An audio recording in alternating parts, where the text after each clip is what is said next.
भाइयों और बहनों, इंतजार की घड़ियां खत्म हुई। अगर आप भी ईपीएस 95 पेंशन भोगी हैं तो आज की ये खबर आपके होश उड़ा देगी। दिल्ली के गलियारों से बहुत बड़ी खबर निकलकर सामने आ रही है। प्रधानमंत्री नरेंद्र मोदी ने एक ऐसा फैसला ले लिया है जिसकी गूंज पूरे देश में सुनाई दे रही है।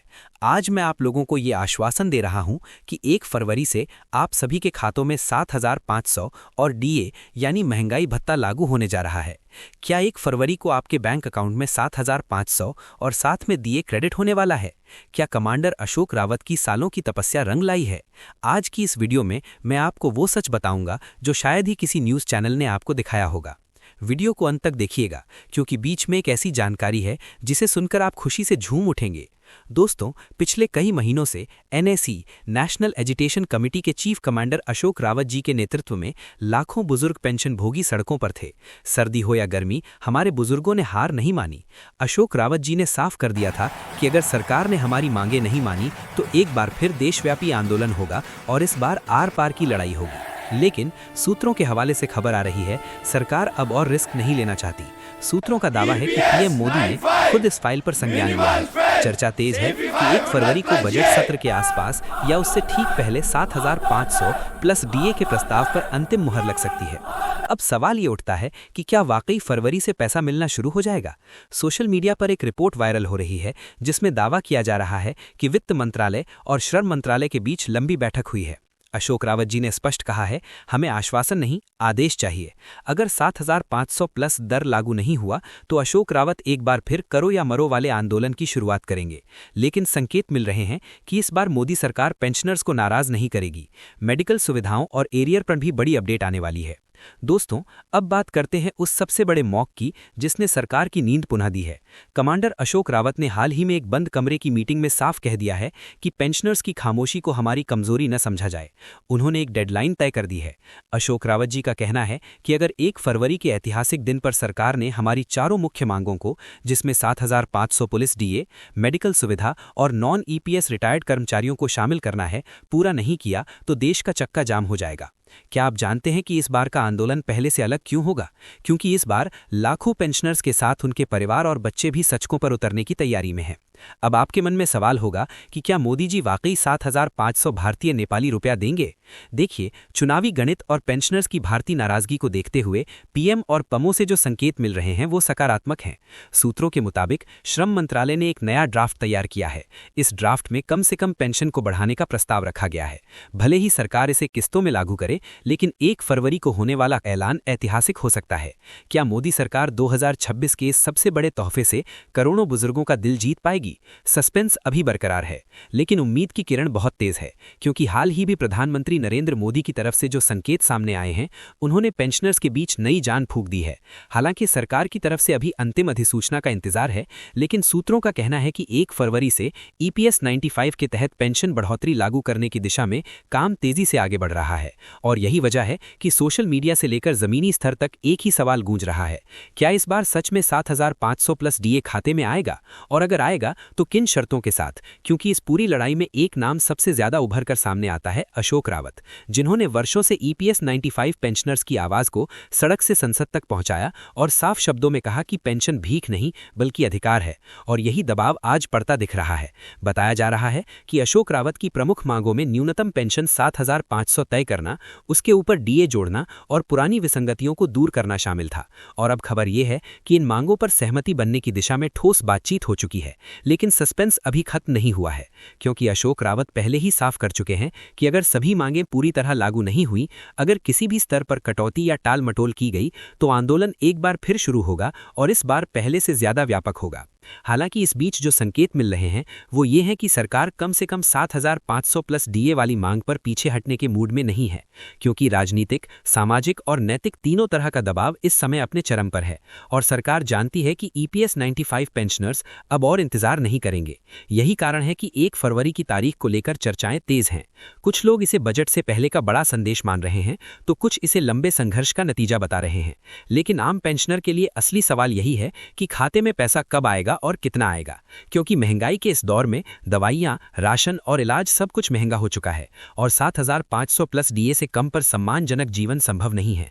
इसी उम्मीद और आशंका के बीच हर पेंशनर की नजर सरकार के अगले कदम पर है।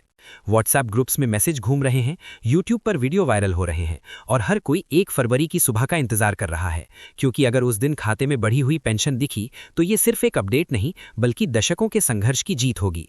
और अगर किसी कारणवश देरी हुई तो अशोक रावत के शब्दों में आंदोलन की चिंगारी फिर से भड़क सकती है। इसलिए आने वाले दिन ईपीएस 95 के इतिहास के सबसे निर्णायक दिन माने जा रहे हैं और यही वजह है कि इस अपडेट को हल्के में लेना भारी पड़ सकता है। अगर आप या आपके परिवार में कोई ईपीएस 95 पेंशनर है तो नजर बनाए रखिए, क्योंकि फैसला बेहद करीब है और इस बार कहानी मोड़ लेने वाली है। प्रधानमंत्री नरेंद्र मोदी की तरफ से हाल ही में एक बहुत बड़ा संकेत दिया गया है कि 1 फरवरी से ईपीएस 95 पेंशनर्स के खातों में 7,500 भारतीय नेपाली रुपया प्लस डीए आने वाला है। और यही बात सुनते ही पूरे देश में उम्मीदों की लहर दौड़ गई। लेकिन सवाल वही पुराना है, क्या ये सच में होने वाला है या फिर ये भी उन्हीं खोखले वादों की लिस्ट में जुड़ जाएगा जो हर बार किसी बड़ी तारीख से पहले किए जाते हैं। सूत्रों की माने तो सरकार के अंदर बैठकों का दौर चला है, फाइलें आगे बढ़ी हैं और कहा जा रहा है कि फैसला लगभग तय है। लेकिन दूसरी तरफ वही सिस्टम है जिसने पहले भी आखिरी वक्त पर सब कुछ टाल दिया था और पेंशनर्स को सिर्फ भरोसे का सहारा देकर घर भेज दिया था।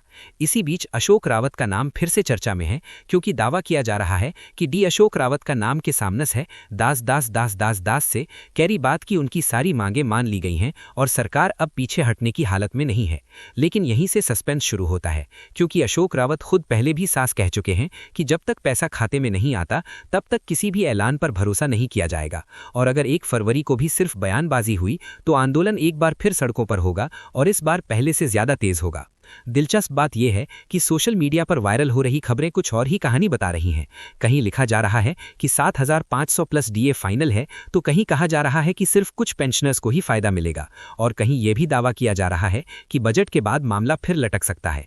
और यही भ्रम वही पुरानी रणनीति लगती है जिसमें उम्मीद जिंदा रखो लेकिन फैसला टालते रहो। अब पेंशनर्स के मन में एक ही डर बैठा है कि कहीं ऐसा ना हो कि 1 फरवरी आए, भाषण हो जाए, बयान जारी हो जाए और अंत में वही एक 11,500 भारतीय नेपाली रुपया वाला मैसेज मोबाइल पर चमक जाए, क्योंकि ऐसा पहले भी हो चुका है। और इसी वजह से आज ईपीएस 95 न्यूज पेंशनर्स खुशी मनाने से पहले डर रहे हैं। उन्हें याद है वो तारीख जब कहा गया था अब की बार पेंशन बढ़ेगी, लेकिन हर बार सिर्फ तारीख बदली और हालात वही रहे। अब सवाल सिर्फ इतना है कि क्या इस बार वादे सच बनेंगे या फिर ये भी एक और राजनीतिक जुमला साबित होगा, क्योंकि जब तक खाते में 7,500 प्लस डीए नहीं आता तब तक हर खबर, हर दावा और हर संकेत सिर्फ एक अधूरा वादा ही माना जाएगा।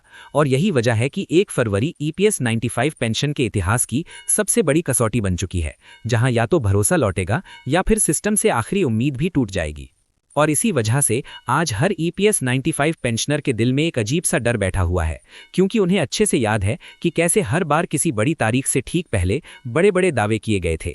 कभी कहा गया बजट में घोषणा होगी, कभी कहा प्रधानमंत्री खुद फैसला लेंगे, कभी कहा गया कैबिनेट से मंजूरी मिल चुकी है, लेकिन हर बार नतीजा वही निकला, सिर्फ बयान बदले, हालात नहीं बदले। और अब जब एक बार फिर 1 फरवरी और 7,500 प्लस डीए की बात जोर पकड़ रही है तो लोग पूछ रहे हैं कि क्या इस बार सच में कुछ अलग होने वाला है या फिर ये भी उसी पुरानी स्क्रिप्ट का हिस्सा है जिसमें उम्मीद दिखाकर समय निकाला जाता है। अंदर खाने से जो बातें छन कर आ रही हैं वो ये बताती हैं कि सरकार पूरी तरह 2 हिस्सों में बटी हुई है। एक तरफ वो लोग हैं जो मानते हैं कि अब ईपीएस 95 पेंशन को बढ़ाना जरूरी हो चुका है वरना सामाजिक नाराजगी बढ़ेगी, और दूसरी तरफ वो अधिकारी हैं जो खर्च और नियमों का हवाला देकर फैसले को टालना चाहते हैं। और यही टकराव जी बंटी को साला कि 4 कर के पास में कि 4 करके हारा था, नहीं कि 4 करके हारा था, एक शान की 4 करके हारा था, नहीं कमेंट कर आता है। इस पूरे मामले को और रहस्यमय बना देता है, क्योंकि बाहर से संकेत सकारात्मक दिखते हैं लेकिन अंदर से तस्वीर पूरी तरह साफ नहीं है। इसी बीच अशोक रावत का एक और बयान पेंशनर्स के बीच आग की तरह फैल गया है, जिसमें उन्होंने कहा कि अब भरोसा सिर्फ खाते में आने वाले मैसेज पर ही किया जाएगा, किसी प्रेस कॉन्फ्रेंस, किसी भाषण या किसी पोस्टर पर नहीं।